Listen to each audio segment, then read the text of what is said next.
So for more on this, I'm now joined live from Frankfurt by Joerg Kraemer, the chief economist at Commerzbank. Mr. Kraemer, thank you very much indeed for speaking to us. So what does Weber's potential withdrawal from the race mean for German efforts to really steer the ECB nomination towards a German candidate? Well, first of all, it's important that you said potential, because these are newswires reports, media reports. The Bundesbank has not yet made any official announcement or statement, etc., on this. Let's assume that Weber is not willing to run for the presidency of the central bank. What does it mean? I think you have to understand that the ECB Council made a huge move when its majority decided to buy government bonds, and Weber in public made clear that he's against such a move. That means there seems to be a split between Weber and some other colleagues and the majority of the council, and this may have played a role to analyze, to understand the media reports. As you say, it's very important to emphasize the fact that we're talking about his potential withdrawal. As you say, there's been no official statement, but I mean, even these reports in themselves coming at a time like this when European countries are trying to come to the best solution as to how to tackle European debt crisis. How much of a blow is this for Chancellor Angela Merkel? Just to quote the lead editorial in Bild, Germany's biggest selling newspaper, all this at a time when Germans are losing trust in the euro, when they feel merely like it's paymasters.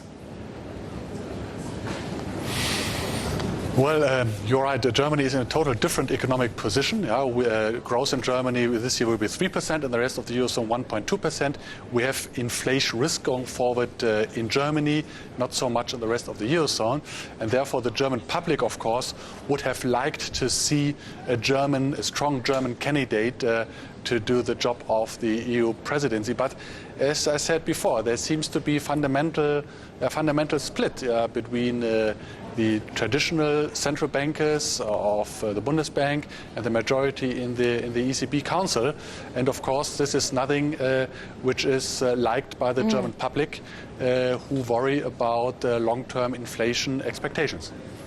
Well, exactly. I mean, whoever wins the succession battle, and we were really hearing a range of names there from Mario Draghi to Klaus Regling, the ECB is still facing this crucial decision on when to raise rates, right?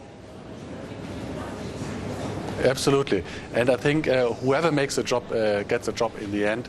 It will be a very, very tough job, because the Eurozone, it no longer makes sense to look at the average, at the aggregate of the Eurozone, because we have on the one hand Germany, which is quite hot, and the rest of the Eurozone and the peripheral countries, which are quite weak.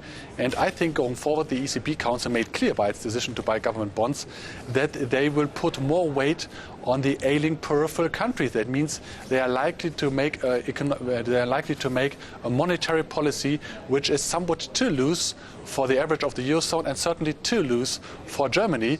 And therefore, the risk is that that inflation expectations are no longer firmly anchored and go up. And therefore, it will be a very difficult job for a new ECB president to make sure that this does not happen.